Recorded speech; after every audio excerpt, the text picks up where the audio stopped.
मंडळी, दिवाळी निमित्त आता इथे रंगणार आहे एक महाचर्चा. तुमच्या समोर आहेत टॅलेंटची डबल डेकर प्रसाद खांडेकर, मॅड कॉमेडीचा डॅडी कांबळ्यांचा पॅडी, आणि त्यांच्यासोबत या महाचर्चेत दिवे लावायला येते भाबडी निष्पाप निरागस लॉली अर्थात नम्रता संभेराव.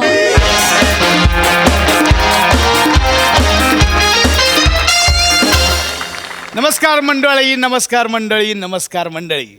तुम्हा सगळ्यांचं स्वागत आहे माझ्या MHJ न्यूजमध्ये. तुम्हा सगळ्यांना दिवाळीच्या लाख लाख शुभेच्छा.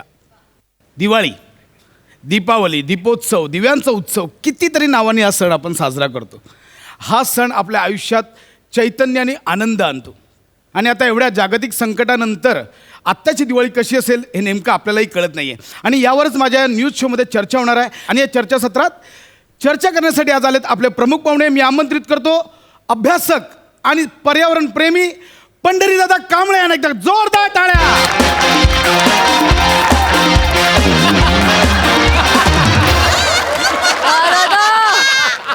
सर, तुमचं खूप खूप स्वागत दादा. मंडळी, तुम्हाला सांगायला मला खूप आवडेल, कारण पंढरीदादा हे माझे सुद्धा गुरु आहेत. म्हणजे मी त्यांच्याच हाताखाली शिकून आजवर जो इथपर्यंत पोहोचलोय ते फक्त पंढरीदादांमुळे. अरे वेडा. दादा, तुम्ही माझ्या एका शब्दावर इथे आलात, तुमचे खूप खूप आभार. आणि आता आपण आपल्या दुसऱ्या पाहुण्यांना बोलूया. आणि आपले दुसरे ए नाही रे, ए नाही होगा यार. ए काय झालं खांडेकर? अरे ए, दिवाळी 6 महीने पुढे ढकलो, हेही नको यार. अरे नाही होगा मेरी बात. बोलूया आपल्या दुसऱ्या पाहुण्यांना, मिस लॉली यांना.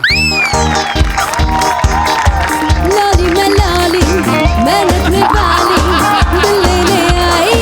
लाली मैं लाली मेहनत में वाली दिल लेने आई. लाली मैं लाली.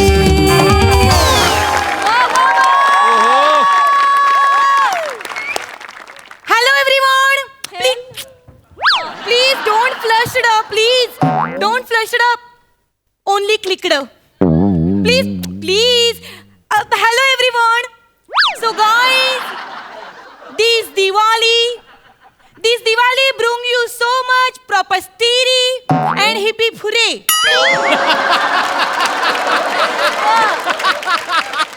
खांडेकर, हे ब्रुंगियू म्हणजे काय? दादा, तुम्हाला प्रॉपर स्टिरी कळलंय? नाही. त्या हिपी फुर्रे का बोलत कळलं? नाही. भृंगीचं का टेन्शन घेताय? सोडा ना. जाऊ दे ना. हां, ठीक आहे. काही कळलं नाही पण हरकत नाही. ह्या दिवाळीत तुम्हाला पण आनंदाचे आणि हर्षोल्लासाचे क्षण तुमच्या आयुष्यात येवोत, हीच तुम्हाला सदिच्छा. मला पण काही कळलं नाही पण हरकत नाही. तर आपण आता चर्चासत्राला सुरुवात करूया. दादा, काय सांगाल दिवाळीबद्दल? वा. दिवाळीचा सण हा भारतातला प्रमुख सण आहे.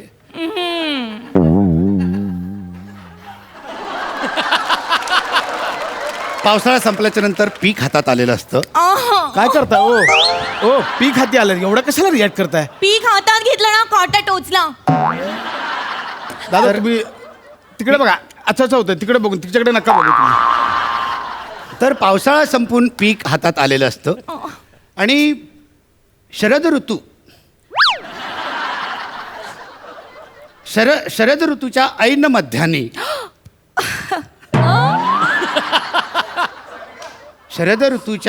मध्यानी अश्विन आणि कार्तिक यांच्या संधिकालामध्ये हा सण आलेला असतो. हे खोट आहे.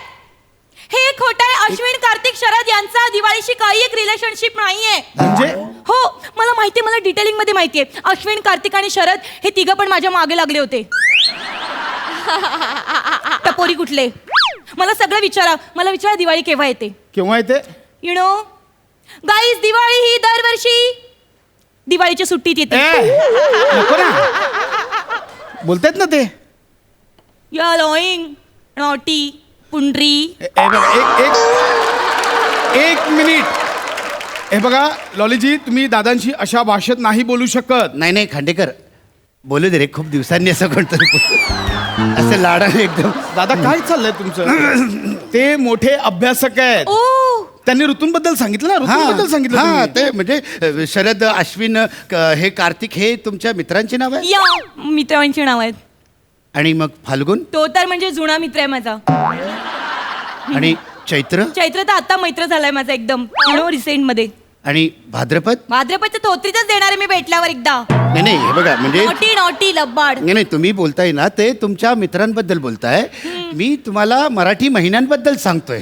हा दादा महिन्यांबद्दल सांगताय. दादा मला दिवाळीच्या इतिहासाबद्दल ऐकायला आवडेल. म्हणजे पूर्वीच्या काळी जी दिवाळी साजरी करायची आणि आत्ताची दिवाळी साजरी करतात, काय सांगाल दादा? काय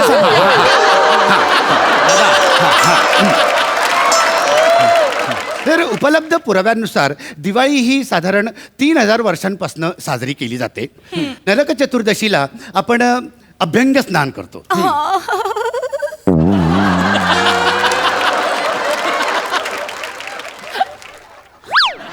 अभ्यंग स्नान म्हणजे ज्याला आपण आपल्या कलोकियल लँग्वेजमध्ये, ज्याला आपण घरगुती लँग्वेजमध्ये आपण ज्याला पहिली आंघोळ सुद्धा म्हणतो आपण. I know that. काय? आय नो पहिली आंघोळ. यु नो मी पहिली पण आंघोळ करते आणि मग नंतर दुसरी पण आंघोळ करते.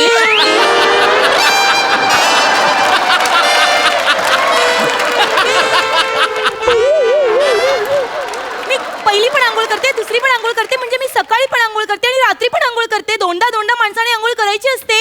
माझं म्हणणं काय की स्वच्छ राहायचं माणसाने, हेच माझं सांगण्यामागचं तात्पर्य आहे. खांडेकर हेच माझं सांगण्यामागचं तात्पर्य आहे. खांडेकर जाम तापतंय रे. दादा तुमचं काय म्हणजे चाललंय? ते त्या जे बोलतायत ते तात्पर्य बरोबर आहे असं. दादा तुम्ही नका लक्ष देऊ, कॉन्सन्ट्रेट करा दादा, तुम्ही नका लक्ष देऊ. हा आपण पुढे वळूया. दादा यावर्षी प्रत्येकाने स्वतःची जबाबदारी ओळखून फटाक्यांचा वापर टाळावा, याबद्दल तुम्हाला काय वाटतंय दादा? काय वाटतं दादा? फटाक्यांबद्दल बोलतो आपण. फटाके ओ बाबा, चांगला विषय तुम्ही काढलेला आहे, फटाके. तर फटाक्यांना हिंदीमध्ये पटाखा असं म्हणतात आणि त्याला इंग्रजीत क्रॅकर्स असं पण म्हणतात. आणि मी लहानपणी फटाक्यांना काय बोलायची माहितीये? काय धूम. का काय म्हणायचं?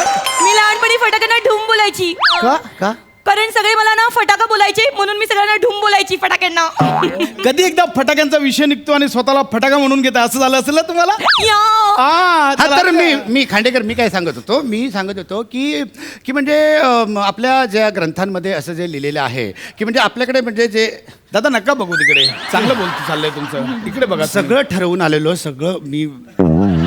तर काय होतं तुम्हाला सांगतो की म्हणजे उपलब्ध पुराव्यांनुसार आपल्या ज्या ग्रंथांमध्ये म्हणजे आपल्याकडे फटाके दिवाळीत फोडले जातात, पण ग्रंथांनुसार आणि काही मिथकं आहेत जी त्यांच्या म्हणजे प्रमाणानुसार म्हणजे आपल्याकडे फटाके वाजवायची खरं तर परंपरा नाही आहे परंपरा आपल्याकडे.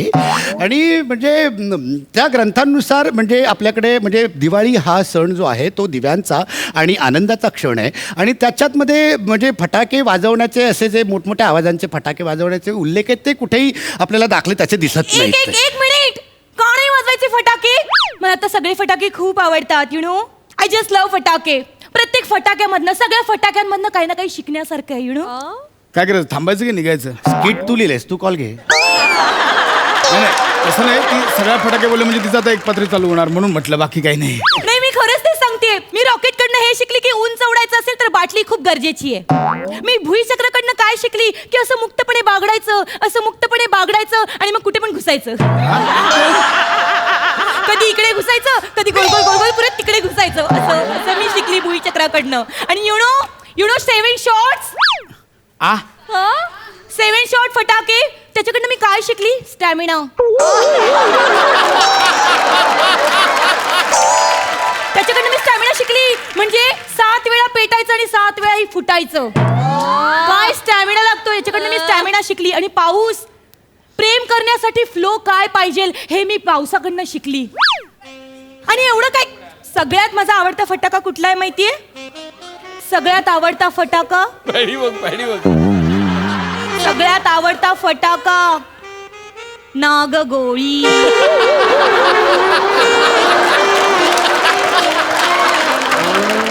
मला नागगोळीला इतकं आवडतो म्हणजे कसं ना, अशी अशी अशी अशी अशी अशी अशी बाहेर येते ती यु नो आधी पेटवताना एवढीशी असते मग अशी मोठी मोठी मोठी मोठी मोठी मोठी होत जाते नागगोळी. आय जस्ट लव्ह नागगोळी. लॉलीजी येस पुंडरी. लॉलीजी फटाके इतके सुंदर असतात ते आज मला कळलं. Thank you thank you Lolly darling. अगे तू काय केलंयस? अगं माझा गुरु, मी त्याला संयमी प्रगल्भ समजतो, तुझ्यामुळे छचोरगिरी करायला लागला तो. नाही त्यांना आता खरं महत्व कळलंय दिवाळीचं. त्यांना लॉलीचं महत्व कळलंय, त्यांना फटाक्यांचं महत्व कळलंय, त्यांना दिवाळीचं महत्व कळलंय. पुंडरीजी असं मला फक्त तुम्हाला एक सल्ला द्यायचा आहे. 1 मिनिट मला तुम्हाला फक्त एक सल्ला द्यायचा आहे. आयुष्यात नेहमी पेटणारेच फटाके विकत घ्यायचे.